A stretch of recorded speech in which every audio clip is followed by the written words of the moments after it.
자, 이제 도착하는 테르미니역은 1862년에 지어진 거의 200년이 다 되어가는 로마의 중앙역이자 대규모 환승역인데 피렌체 등 이탈리아 각 도시뿐만 아니라 파리 같은 다른 나라 도시로 갈 때 거치는 역이다 보니까 유동인구로 봤을 때 유럽에서 다섯 손가락 안에 들 정도로 사람이 많은 곳이야. 그리고 이렇게 사람이 많은 역에는 항상 소매치기가 극성이니까 역에서 내리기 전에 예방 차원에서 누가 언제 어디서 어떻게 훔쳐가는지에 대해서 한번 이야기를 해보도록 할게.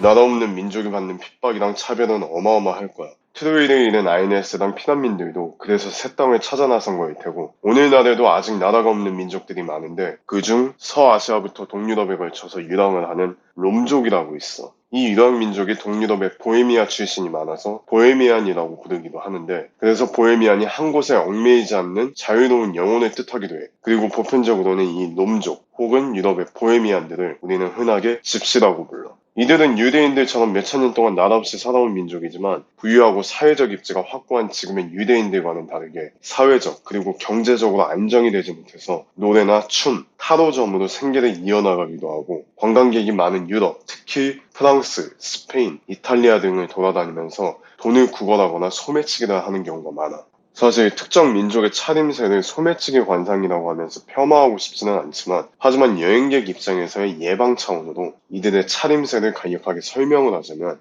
말 그대로 집시룩, 보헤미안 룩이야. 패션이 바뀌지도 않아. 어린 여자애들은 보통 머리를 뒤로 묶고 다니고 크로스백을 메고 그 밑으로 손을 가리고 다니는 경우가 많아. 그러면 이런 사람들을 마주치면 어떻게 행동을 해야 하느냐? 여지를 주지 마. 잘 여미고 당당하게 다니면 절대 털리지 않을 거야. 참고로 소매치기 당한다고 경찰이 해결해주고 그러진 못하고 일이 터진 다음에 어떻게 해결하려고 하면은 이미 그때는 늦어. 그러니까 미리 예방하는 차원에서 몇 가지 유의해야 할 장소나 수법을 알려줄게.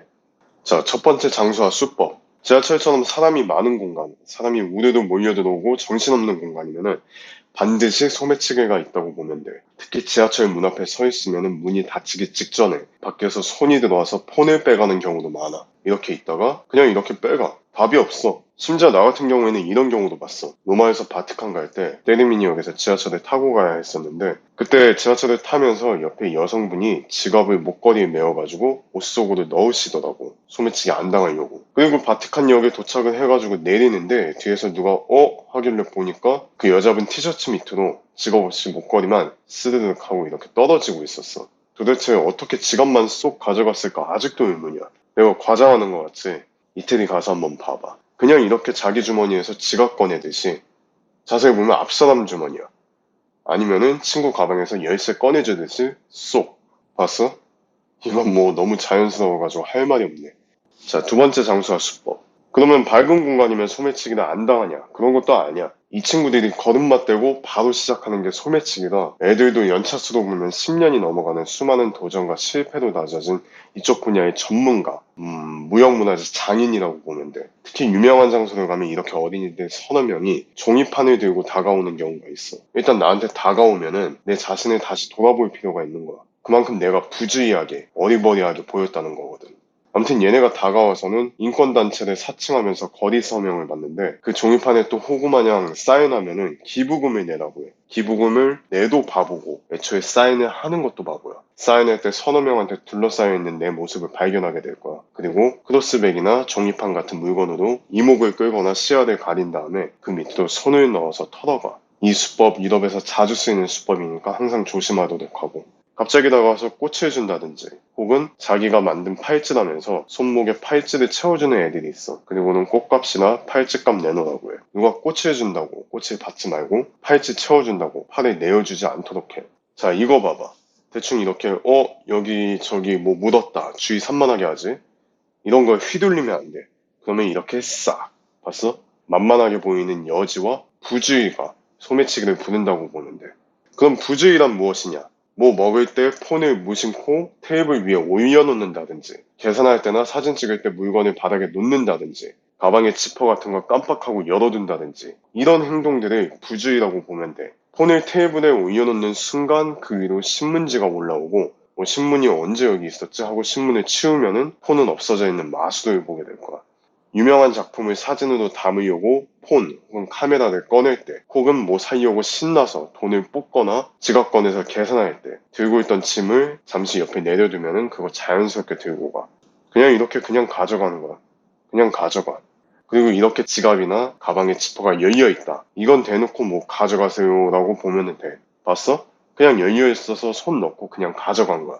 그러니까 항상 지퍼 잘 잠그고. 자, 이거 봐봐. 누가 앞 테이블 물건을 가져가네? 쫓아가서 다시 돌려받았어. 이 사람은 정작 자기 물건은 지키지 못한 거야. 돌려받았는데 무슨 소리냐고? 자, 다시 한번 볼까?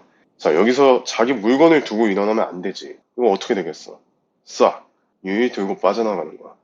물론 내가 소매치기가 과한 경우들에 대해서 이야기를 하고 있고, 이게 자주 벌어지는 일은 아니지만 소매치기는 한 번만 당해도 정신이 혼미해지고 여행을 망치고 또 다시 집으로 돌아오는 길이 까다로워지기 때문에 그 한 번의 만약조차 예방하자는 차원에서 이런 이야기를 해보았어. 이게 어제 오늘 일이 아니고 유럽에서는 소매치기의 역사가 아주 길고 그만큼 오랜 기간 동안 자리 잡았기 때문에 항상 조심하길 바래. 심지어 로마를 세운 로물루스도 건국 초기에 소매치기보다는 좀 더 규모가 큰 그 도둑질? 아니, 약탈을 한 적이 있어.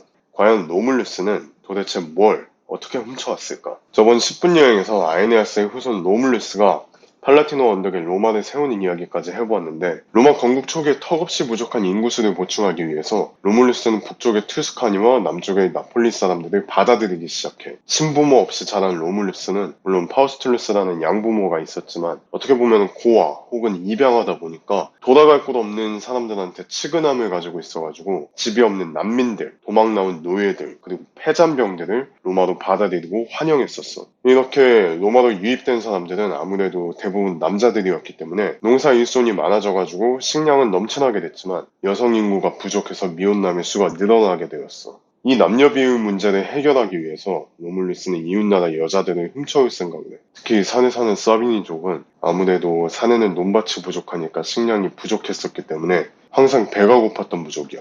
로물루스는 콘수스 축제라고, 지금의 어떻게 보면은 추석, 뭐 추수감사절 뭐 그런 건데, 이 축제를 열어서 이 사비니족은 음식으로 깨어낼 생각을 해. 그렇게 화창한 가을 어느 날 배고픈 사비니족의 젊은 남녀들은 아무 의심 없이 들뜬 마음으로 로마의 축제에 참석을 했고, 해가 저물어서 점점 술에 취한 사비니족은 취한 척하고 있던 로마인들한테 어느샌가 둘러싸여 있었어. 그렇게 사비니의 젊은 여자들은 모두 납치를 당하게 돼. 이 사건을 사비니 여인들의 납치 혹은 사비니 여인들의 약탈 사건이라고 하는데, 이게 로마 건국 초기에 벌어진 엄청 유명한 사건이어서 후에 수많은 예술가들을 자극했고, 루벤스, 푸생, 지암, 다비드, 심지어 피카소까지 이 사건을 소재로 작품을 남길 정도로 스케일이 크지. 어떻게 보면 이거는 인신매매로 봐야 할 것 같은데, 이 소식을 들은 사비니족은 분노를 하면서 새벽을 틈타 로마를 공격하려고 했지만 이미 너무 많은 사비니 청년들이 인질로 잡혀 있었기 때문에 섣불리 로마로 쳐들어갈 수 없었어. 다음날 아침,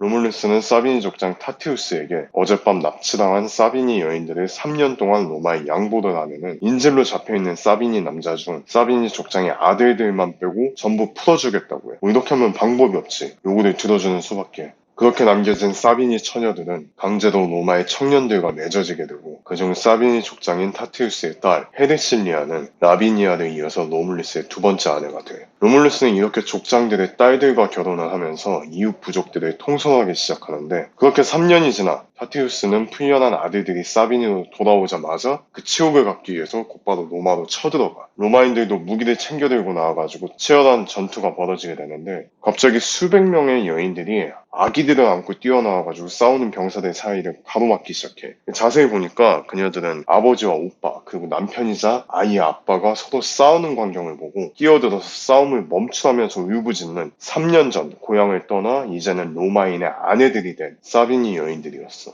자, 그림에 관심이 없어도 이 작품은 익숙할 거야. 사비니 여인이라는 이 그림은 자크르이 다비드의 대표작 중에 하나인데, 이 사람의 대표작이 여러 개가 있어. 뭐 다들 보면 알 거야. 이거 소크라테스의 죽음, 그리고 알프스를 넘는 나폴레옹의 대관식 등 뭐 이런 작품들이 있는데, 이 사비니의 여인들 또한 현재 파리 루브르 박물관에 가면 있는, 이게 실제로 가서 보면 엄청 큰 그림인데, 이 그림의 가운데에 여기 보면 두 팔 벌려서 싸움을 저지하는 이 여인이 타티우스 족장의 딸이자 로물루스의 아내가 된 헤르실리아고, 오른쪽에 자신을 상징하는 동물의 늑대 그림이 그려진 방패를 들고 창을 던지려는 자가 로물루스, 왼편에 칼을 든 남자가 사비니의 족장이자 헤르실리아의 아빠인 타티우스야. 헤르실리아는 바닥에서 놀고 있는 아기들을 가리키면서 이 아이들이 바로 당신들의 아들이자 손자입니다 라고 말하면서 그 둘의 싸움을 말려. 이 여인들은 완강한 저항에 양쪽 병사들은 싸움을 멈추고 물러섰고, 그리하여 로물레스와 타티우스는 평화협정을 맺고 두 나라를 공동 통치를 하다가 타티우스가 일찍 죽어서 사비니족은 로마에 편입이 되게 돼. 아무튼 이렇게 로마의 남녀 비율을 맞추려고 사비니 여인들이 약탈한 로물루스는 결과적으로 사비니족, 그리고 북부의 투스카니족이랑 남부의 나폴리족까지 편입을 하고 이탈리아 중부로 세력의 범위를 넓혀가. 그렇게 로물루스는 33년 동안 로마를 다스리다가 폭풍우가 쏟아지는 어느 날 돌연히 사라지게 되는데, 갑작스럽게 사라진 로물루스, 그의 행방에 대해서는 다음 10분 여행에서 이어서 이야기하도록 하고, 자, 이렇게 때르미니역에 도착하기 앞서 여행 중 소지품 도둑질과 로물루스의 사람 도둑질에 대해서 이야기를 해보았는데, 소매치기에 대해서 너무 겁먹지 말고 당당하게 열차에서 내리면서 구독과 좋아요는 감사합니다.